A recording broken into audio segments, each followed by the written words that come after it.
Bonjour, aujourd'hui on va étudier ensemble le chapitre du logarithme népérien. C'est un chapitre qui est inclus dans les 3 options du bac SV, SG et SE. Donc dans ce chapitre, on va voir la définition, les conséquences, le graphe et les règles de calcul, évidemment les primitives et les dérivées. Donc je commence tout d'abord par une définition. Je vais considérer tout d'abord la fonction, donc je vais dire soit f de x égale à 1 sur x, qui est évidemment une fonction continue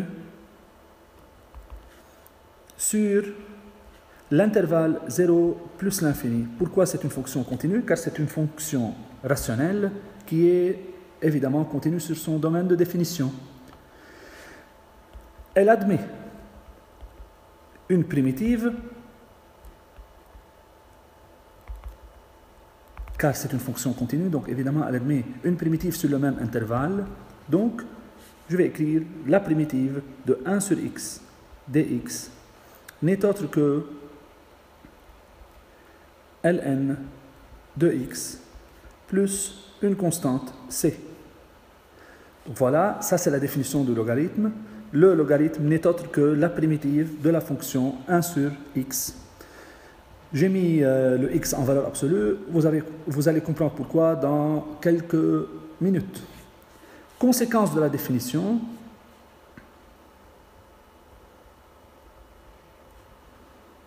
Conséquence. L'ensemble de définition de la fonction ln, que j'ai nommé ln de x logarithme népérien. Donc je vais considérer f de x égale ln de x. Donc le domaine de définition sera tout simplement 0 plus l'infini. Avec une deuxième conséquence, que ln de 1 égale à 0, on va vérifier ça graphiquement encore un peu. Et ce qui est aussi important là dans les conséquences est le suivant. Donc, si x appartient à l'intervalle 0,1, implique ln de x sera négatif. Et si aussi x appartient à l'intervalle 1 plus l'infini, ln de x sera positif. Donc, ne confondez pas, s'il vous plaît, la valeur de x qui est toujours positive. Pour le ln, x elle est toujours entre 0 et plus l'infini. Le x est toujours entre 0 et plus l'infini. C'est pour cela que le domaine c'est 0 plus l'infini. Et la valeur de ln qui, pour un x entre 0 et 1, la valeur du ln est négative. Et pour un x entre 1 et plus l'infini, la valeur du ln est positive. Et évidemment, elle est nulle pour x égale à 1.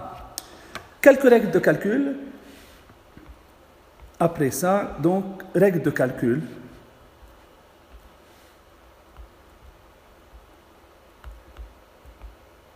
On va voir que le produit change des ln, la division aussi. Donc, règle de calcul, on va prendre ça sans démonstration. Je vais écrire que, quel que soit A et B, appartenant à R plus étoile. Je vous rappelle que R plus étoile est l'intervalle 0 plus l'infini, donc c'est R plus étoile. Donc, on a ln de AB n'est autre que ln de A plus ln de B. Donc, le produit, ln d'un produit, c'est la somme des ln. Deuxième propriété qui va être logiquement, ça va fonctionner de la même façon. Donc aussi, quel que soit A et B appartenant à R plus étoile, ln de A sur B est égal à ln de A moins ln de B. Le produit se transforme en somme et la division se transforme en soustraction. Si vous voulez un exemple rapide, ln de 1 sur B sera égal à ln de 1 moins ln de B, qui n'est autre que moins ln de B, car ln de 1 c'est égal à 0. Une troisième propriété, aussi, quel que soit A appartenant à R plus étoile, si vous voulez, je peux écrire tout simplement ça, au lieu de compliquer la vie et dire R plus étoile, A c'est strictement positif. Ln de A exposant alpha, c'est égal à alpha Ln de A. Et pour être rigoureux, alpha appartient à Z. Voilà. Alpha appartient à Z. Donc, un petit exemple aussi là, si vous voulez, Ln de racine de A. Donc, c'est Ln de A exposant n demi. Le A est exposant n demi et non pas le Ln. Donc, c'est pour cela, c'est n demi Ln de A. Donc, voilà pour les règles de calcul concernant le logarithme. N'est pas rien, évidemment. Je continue maintenant avec égalité et inégalité, un petit paragraphe là. Vous allez voir, ça fonctionne rapidement, les Ln. Égalité et inégalité. Donc, je vais dire que la fonction Ln est continue et strictement croissante. On va voir ça encore un peu dans la variation de la fonction Ln et les dérivés, est strictement croissante sur 0 plus l'infini. Ce que je viens d'écrire là est impératif. Donc la fonction est obligatoirement doit être continue et strictement croissante sur un intervalle, et l'intervalle là n'est autre que le 0 plus l'infini. Regardez s'il vous plaît, et je vais écrire que quel que soit A et B, hop. Donc quel que soit A et B appartenant à R plus étoile, si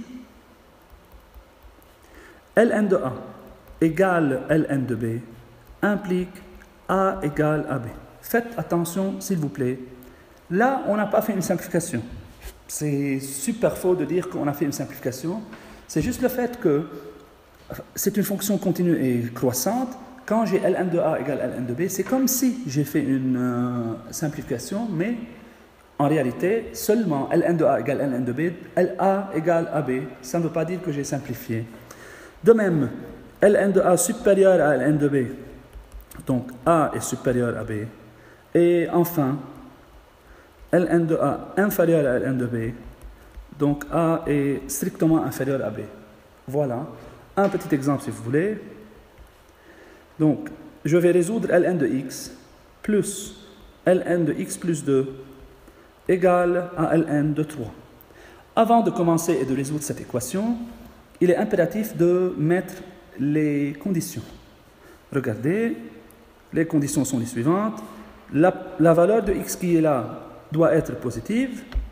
Et la deuxième là, la valeur de x plus 2 positive, implique x est supérieur à moins 2. Donc, ce sont les conditions. Ensuite, j'applique les propriétés et les égalités que je viens de voir avec vous maintenant. Donc là, c'est de la forme Ln de A plus Ln de B, qui n'est donc, je vais écrire Ln de x plus Ln de x plus 2 égale à Ln de 3, implique Ln de x facteur de x plus 2 est égal à Ln de 3. Donc, j'ai la forme Ln d'un grand A, si vous voulez là, qui est égal à Ln de B. Implique après ça x plus 2 facteur de x égale à 3. Voilà, j'ai utilisé la première égalité qui est là. Donc, on a dit que x facteur de x plus 2 est égal à 3. Voilà, le calcul devient simple là. C'est x2 plus 2x moins 3 égale à 0. C'est de la forme a plus b plus c égale à 0. Implique x1 égale à 1 et x2 égale à moins 3. Si vous vous rappelez des conditions, on avait que x supérieur à 0 et x supérieur à moins 2. Donc c'est la seule solution acceptable et cette solution-là est à rejeter car x2 égale à moins 3, elle est évidemment inférieure à moins 2. On passe au paragraphe suivant, dérivée et intégrale.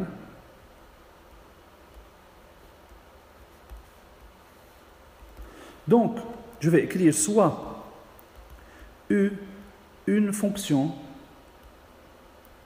dérivable, soit une fonction dérivable et strictement positive sur i étant un intervalle.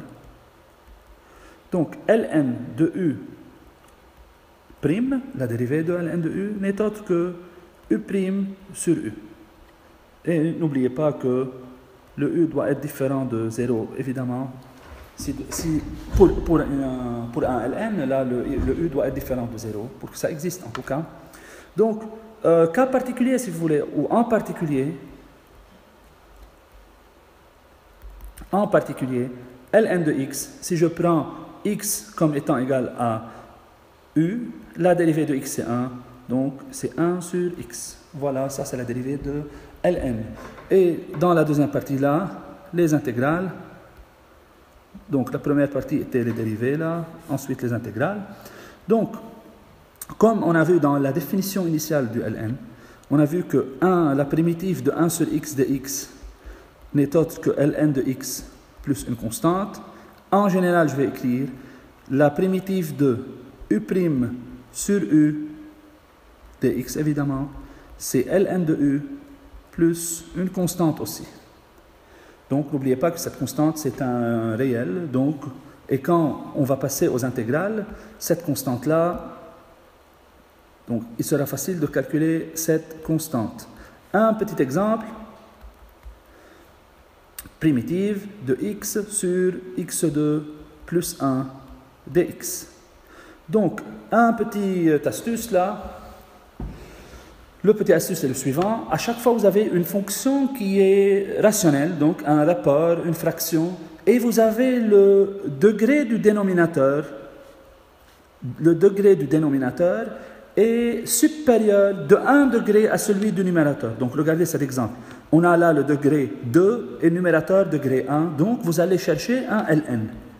Donc, je répète, à chaque fois que vous avez une fraction, une fonction rationnelle, et dans cette fonction rationnelle-là, vous avez le degré du numérateur est inférieur d'1 degré de celui du dénominateur, ou l'inverse, vous avez compris, je suis sûr, vous cherchez un ln. Donc, dans ce cas, regardez s'il vous plaît, on a x sur x2 plus 1. Donc, je vais dériver le dénominateur au brouillon, si vous voulez. Donc, la dérivée du dénominateur, c'est 2x. x2 plus 1, la dérivée, c'est 2x.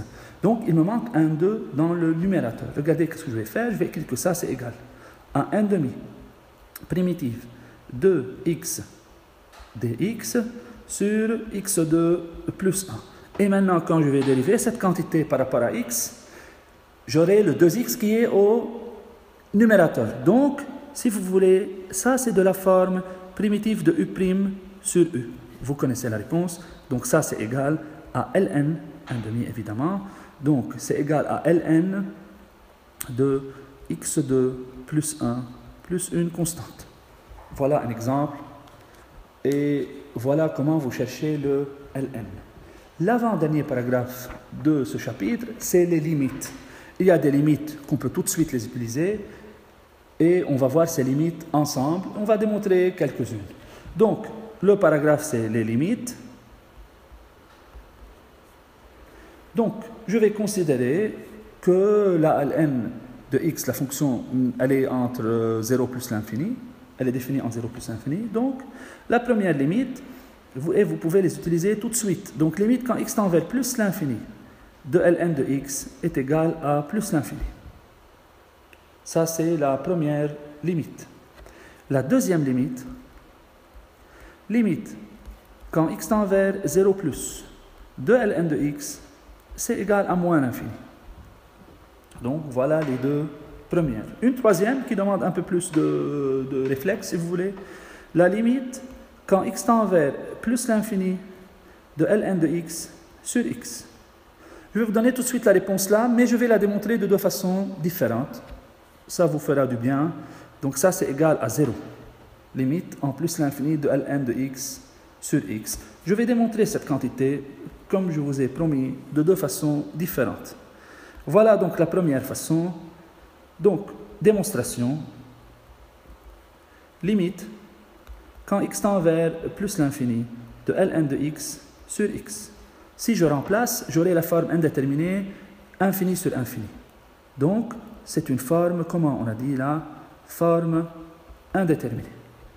Et puisque c'est de la forme infini sur infini, je peux utiliser la règle d'Hopital. Attention, c'est seulement valable au bac libanais. Hein? Donc, limite, quand x tend vers plus l'infini, de ln de x sur x, sera égale la limite de la dérivée du numérateur sur la dérivée du dénominateur. Donc c'est 1 sur x sur 1. Je répète, la dérivée du numérateur sur la dérivée du dénominateur et non pas la fonction u sur v. Donc c'est la limite quand x tend vers plus l'infini de 1 sur x qui est égale à 0. Donc la deuxième démonstration, c'est la démonstration la plus généralisée. La limite quand x tend vers plus l'infini de ln de x sur x. Et on va faire une petite expérience. Regardez. Si je vais mettre x et ln de x et les comparer. Par exemple, pour x égale 1, ln égale 0, on vient de voir ça ensemble. Pour x égale 10, ln de 10 sera égal à 2,3 à peu près. Et pour x égale 1000, aussi, c'est 6,9. Donc je remarque, quand x augmente de 1 à 1000, l'augmentation de ln, c'est vrai qu'elle augmente, mais l'augmentation de ln est une augmentation lente. Donc imaginez en plus l'infini, qu'est-ce qu'il y aura? En plus l'infini, ln de x sera trop petite par rapport à x. Donc, en plus l'infini, on néglige ln par rapport à x et on dit que la fonction x l'emporte sur ln pour les produits et les multiplications. Donc je vais écrire que limite quand x tend vers plus l'infini de ln de x est égale en plus l'infini à la limite quand x tend vers plus l'infini de 1 sur x. Je répète pourquoi on a fait ça, car ln de x est négligeable en plus l'infini par rapport à x. Donc le résultat est 0. Il fallait faire cette deuxième démonstration car dans les exercices, on va les utiliser pas mal de fois. Donc, je reviens maintenant à la quatrième limite. Donc, voilà la partie démonstration là. La quatrième limite, donc, c'est la limite quand x tend vers 0 plus de x ln de x qui est égal à 0. Si vous voulez 0 moins, mais c'est bon, un 0 là, c'est bien. Donc, un 0 moins. On peut démontrer aussi cette limite si vous voulez. Donc, démonstration de 4. Voilà, limite. Quand x tend vers 0 plus de x ln de x égale point d'interrogation. Je vais poser grand X égale 1 sur petit x. Donc, quand petit x tend vers 0, plus implique grand X va tendre vers plus l'infini. Il suffit de remplacer. Donc, la limite sera, c'est égal à la limite quand grand X tend vers plus l'infini, de quelle quantité? De la quantité suivante, 1 sur x, ln de 1 sur x. Qui n'est autre que quoi? Le 1 sur x qui est là, c'est moins ln de x. Donc, qui n'est autre que la limite, quand x tend vers plus l'infini, de moins x, excusez-moi, donc, qui n'est autre que la limite que moins ln de x sur x, on vient de la démontrer, c'est égal à combien? À 0. Voilà. Une dernière limite, c'est cinquième limite. La limite, quand x tend vers 0, de ln de 1 plus x sur x, c'est égal à 1. Il suffit de remplacer, vous aurez 0 sur 0, et ensuite faire la règle de l'Hopital. Et voilà donc avec les limites. Le dernier paragraphe de ce chapitre, c'est l'étude de la fonction ln.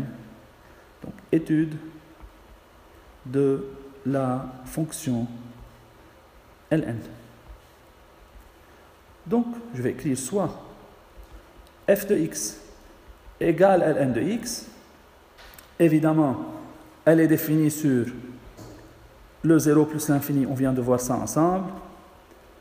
La limite, quand x tend vers 0 plus, de ln de x est égale à moins l'infini, implique x égale 0 est une asymptote verticale.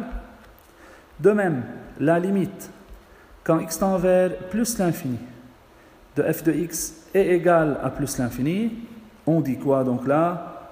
Donc, possibilité d'avoir une asymptote oblique, ça c'est l'abréviation pour nous, donc possibilité d'avoir une asymptote oblique de la forme y égale à x plus b.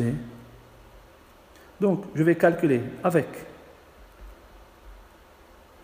a égale limite, quand x tend vers plus l'infini, de f de x sur x, c'est-à-dire limite, quand x tend vers plus l'infini, de ln de x sur x qu'on vient de faire ensemble, c'est égal à 0.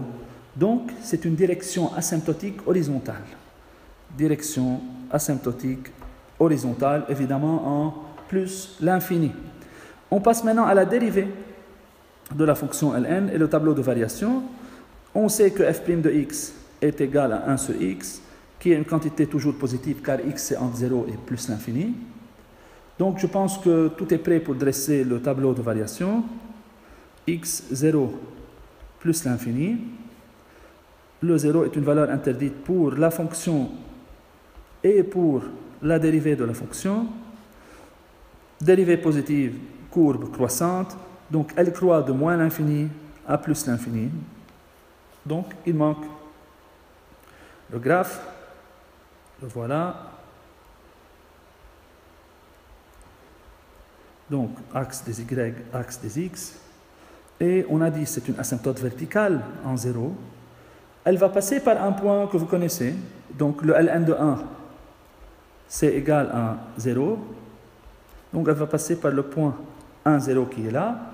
Et elle va passer par un point particulier qu'on va voir dans le chapitre exponentiel.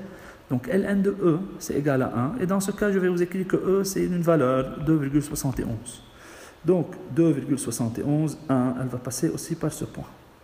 Donc voilà, maintenant je suis prêt pour dessiner la courbe représentative de ln de x. Là voilà, elle monte avec l'asymptote verticale, en passant par ce point, en passant par le deuxième point qui est de coordonnées E1, et elle continue en direction asymptotique horizontale.